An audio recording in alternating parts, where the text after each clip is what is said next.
Hey, hey, hey, this is Arrettres with Connecting Love and Marriage. I basically help couples navigate through the tough patches or seasons in their marriage and show them how to create a marriage that they love. Okay, so what's today's topic? Four strategies to diffuse arguments in marriage. Hey, Christy. So, four strategies to diffuse arguments, okay, in marriage. Now, of course, you're going to have disagreements. Why do you have disagreements? Because you have two different people from two different upbringings, and you're telling them that they have to, hey, you're telling them that they have to live together in holy matrimony. Yes, they are now one, but no one teaches you how to deal with him or her when they are not working with you the way they're not doing what you want them to do. Okay, so we're going to talk about them doing what you want them to do in a minute too. So my first tip is when you are facing a difficulty and your spouse, especially women, I'm not trying to be sexist, but I'm a female and I happen to know how we can be at times. So I want you to take the emotion out of the argument. A lot of the times when we're fussing and we just bada bada bada bada, hey, what you doing? There's a lot of emotion in it. There's a lot of we feel a lot. So when we're expressing ourselves, it's normally based on how we feel. Okay? So when you're arguing or when a disagreement comes up, I want you to take the emotion out of it. Okay? Take the express your emotions. Let them know I'm hurting, I'm sad, I'm scared, I'm angry. Let them know what you're feeling, but don't express your emotion while you're having this debate or this disagreement. Okay? And two, focus on only the facts. If your husband did not pick up the children, and he was supposed to pick up the children, if your husband was supposed to take out the garbage, if your husband didn't pay a bill, if he didn't take care of a situation that he was supposed to take care of, discuss just the facts. Okay, honey, you were supposed to pay this bill. Now the bill is delinquent. We have to take care of the situation. Okay. Number two, learn to disagree without getting angry or being disrespectful. I come from a family that's very, very expressive. We're very, first of all, I'm from New York. I'm born and raised in the Bronx, so 22 years of my life, that's 22 years of New York down inside of me. So when we, as New Yorkers, get upset, we tend to get very dramatic. We get very animated. It's not that we gonna come for you, but it's just we're very here and there and what you gonna say and what you not gonna do. So we tend to do that quite often. So when you are having these moments, do not go for the jugular. Do no hitting below the belt. No going for your in-laws. Okay, because it's easy when you're arguing to point fingers at, well, your mama, and if your daddy, and your brother and your sister, and if your auntie and uncle, no going below the belt and things like, well, you wasn't raised right. Don't say that. That's mean. Okay. Make sure that you are only saying things that you don't mind being blasted in a stadium. Okay. What I mean by that, everything that you say, I need you to pretend there's a microphone at your mouth. And I need you to pretend that everyone in that stadium is your family, it's your friends, it's your coworkers, it's your church members, it's your potential clients, it's your children. That stadium is filled with people who know and love you. So remember, in your arguments, make sure you don't say anything that you don't want blasted. Try to be respectful. Try to be kind with your words. Of course, you're angry and it's going to be hard, but no name calling, no taking jabs, and no insulting while you're going through the disagreement. Okay? Number three. Learn how to stop the argument before it turns into a verbal war. Okay. If you're anything, sometimes you can't just get to a resolve. You can't get to an understanding. You can't get to a mutual place. you and your spouse should have a way of ending discussions that are not getting anywhere, because you're not always going to get to a quick solution.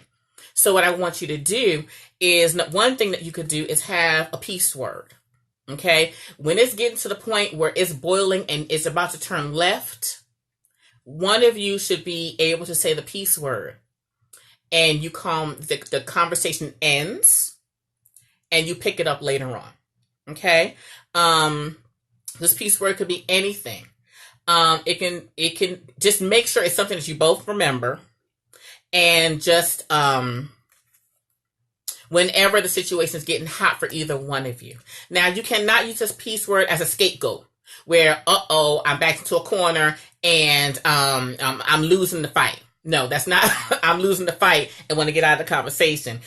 We're not coming to a healthy resolve, and our emotions are overtaking us. So let's end this conversation until we can calmly discuss it. Okay. Another thing is walk away. Now, this depends on who you're married to. Some people you can walk away from, some people you can't. In my relationship with my boo, we don't do the walking away thing. I take that personally, and it makes me feel abandoned. It makes me feel like you just don't care. So we don't do the walking away thing out of respect, mutual respect for each other. There's certain deal breakers that he has that I just don't do. Okay. But you have to know your spouse. And this is something that you should come up with prior to a disagreement. Don't try to come up with your walk away while you're in the middle of an argument.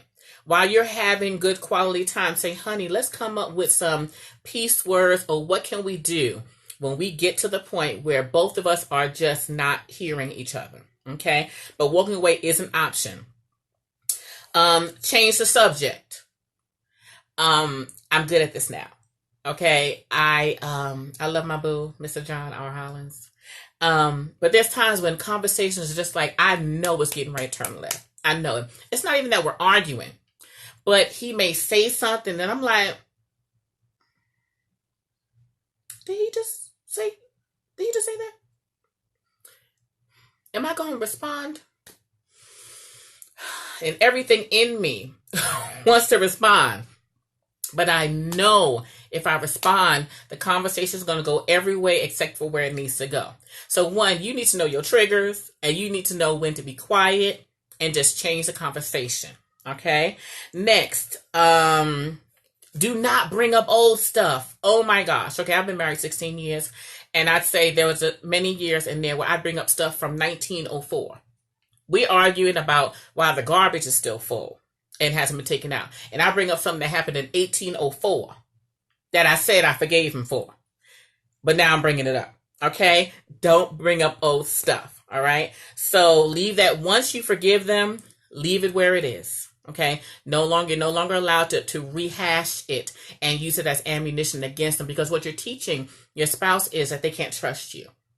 They can't trust your forgiveness, and they can't trust your word, because once you say, I forgive you, and we're over with that season, they're expecting it to not be used against them anymore.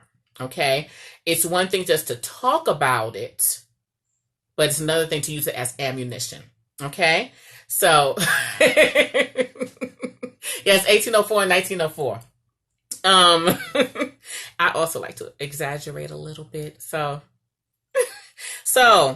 next one, and this is a hard one. Okay. This is a tough one, because I believe, I know everything.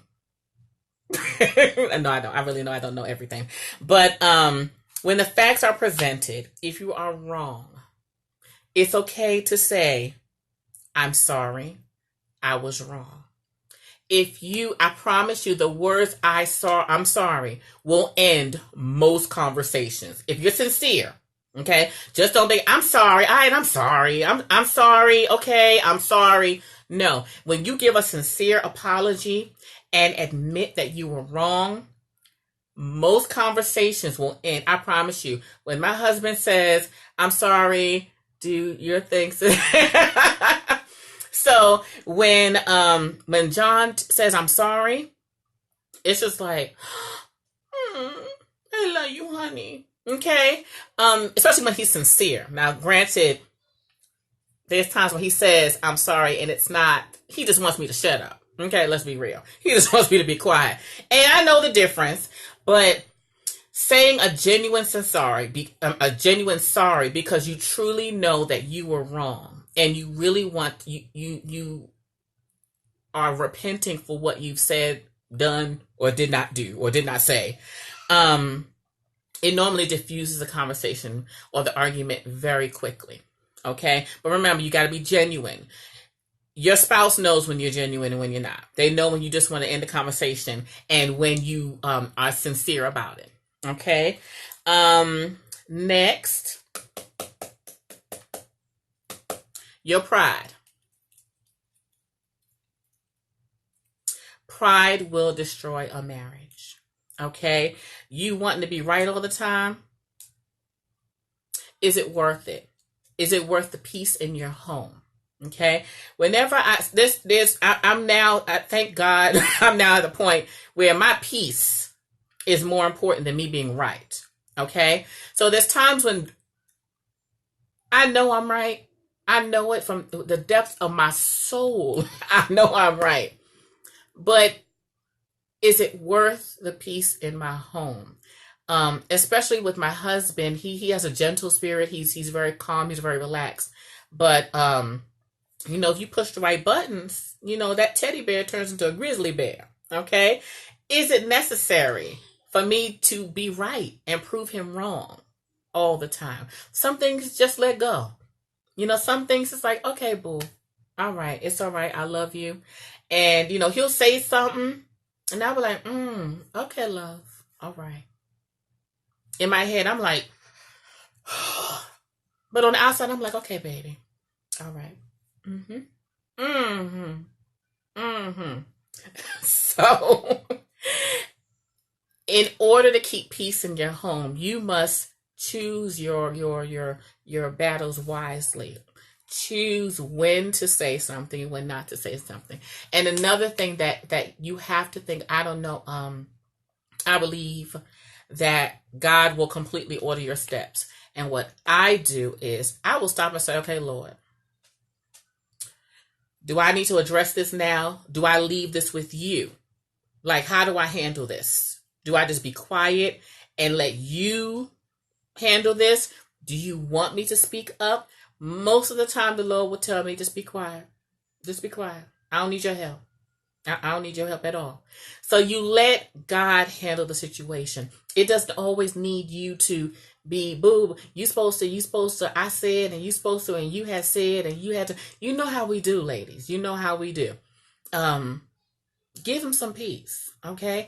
Allow God to deal with the situation. There's plenty of times when my husband didn't necessarily do what I felt what he should have been doing, but because of grace and mercy, you learn when to be quiet and you learn to allow God to handle that situation for you. He handles it better than you can, okay?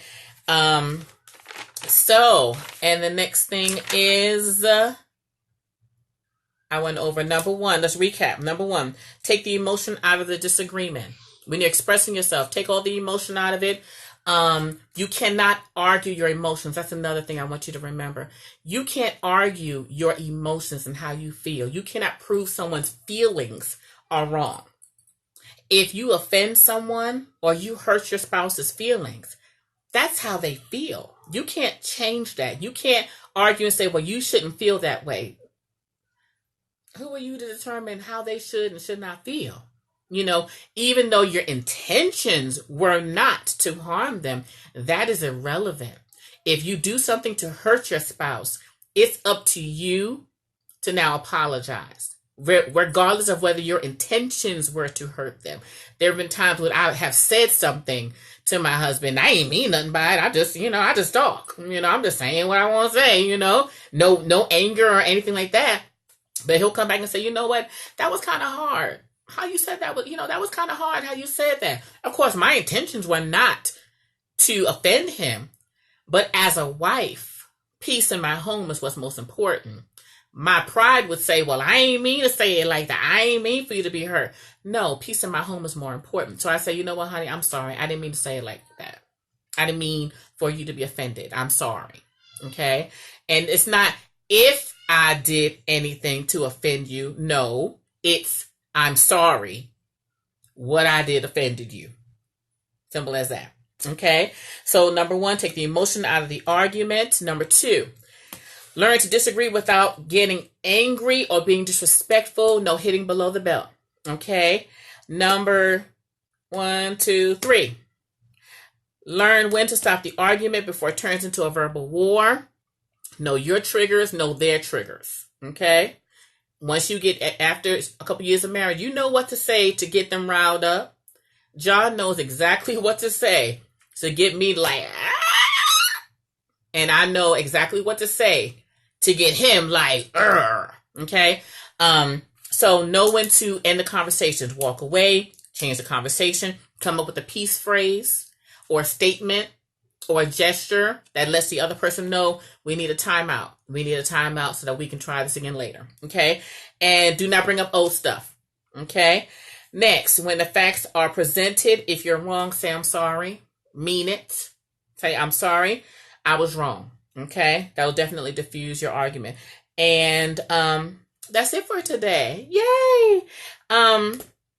Once again, this is Arrettres Hollins with Connecting Love and Marriage. I truly believe that all marriages can be reconciled if you are serious and if you mean it. Okay? If you take yourself out of the equation and you're not selfish, there's so many ways that you can mend your relationship with your spouse. Okay? So, if you would like some more free tips on how to restore your marriage, and if you're not in a season where you need restoration and you just want tips on how to keep that fire and keep that flame going, hit the link in my bio, and it's the first little option up at the top where I'll be able to send you free information about how to reignite your marriage and how to keep that fire going. Okay, I have a workshop that'll be coming up in June also, so I'm super duper excited about that. I'll share the date with you later on, where I'll be teaching strategies that will help couples build communication. We'll be dealing with sex. We'll be dealing with religion. We'll be dealing with trust issues and infidelity. So you want to get on that list. So when we have that workshop come out, I'll be able to send you the information. Okay. Also, if you would like one-on-one time with me, of course, like I said, I am a relationship coach. So DM me and we'll see if we can get something together. Or when you click that link, you'll see all the different ways to get in contact with me. Okay. I hope this helps. If it has, go ahead and leave a comment below. I will be going live most likely every Tuesday with a question.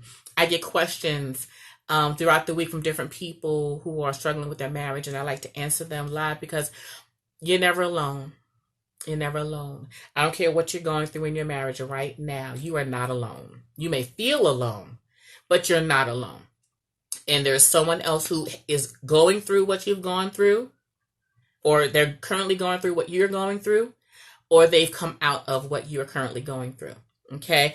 And it's my job to bridge that gap and show you there's a brighter day. I was there. I've been married to my hubby for 17 years. I always get in trouble. I'm so dudeish when it comes to that. 16 to 17 years. We have 4 babies. Okay. We've been through a lot together, a lot.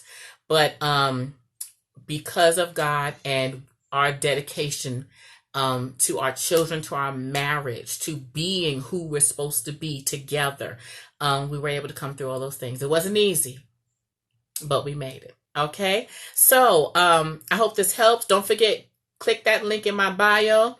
Sign up for my newsletter. I'll start sending information to you, and comment below or DM me with any questions you may have, and I might respond to your question live next Tuesday. All right. Well, I hope you have an amazing evening. Your challenge for today is give your spouse a huge, gigantic kiss. Make it good. I mean, like, You see me? I'm blinking. Make it good, okay? Tell them you love them, and also tell them why you love them. Give them something good. Give them something good today. Come on. Give them a kiss. Hey, boo, I love you because. And then walk away. I'm telling you. I got this thing. When I go through coaching, you'll learn about it, but it's the walk away. I'm telling you. It's something about kissing your boo, saying something wonderful to him, and walking away. Baby. I'm telling you, he will follow you wherever you're going. Come on now with it. Hey, okay? I love the Lord, but the Lord, you got to remember the Lord said that I'm married. And the bed is undefiled. Bless Jesus. Okay. So, I hope this helped you. Once again, Arrettres Hollins with Connecting Love and Marriage. Click the link in my bio. You'll see all the wonderful things that I got going on. All right. Love you. Have an amazing marriage. Okay. Bye-bye.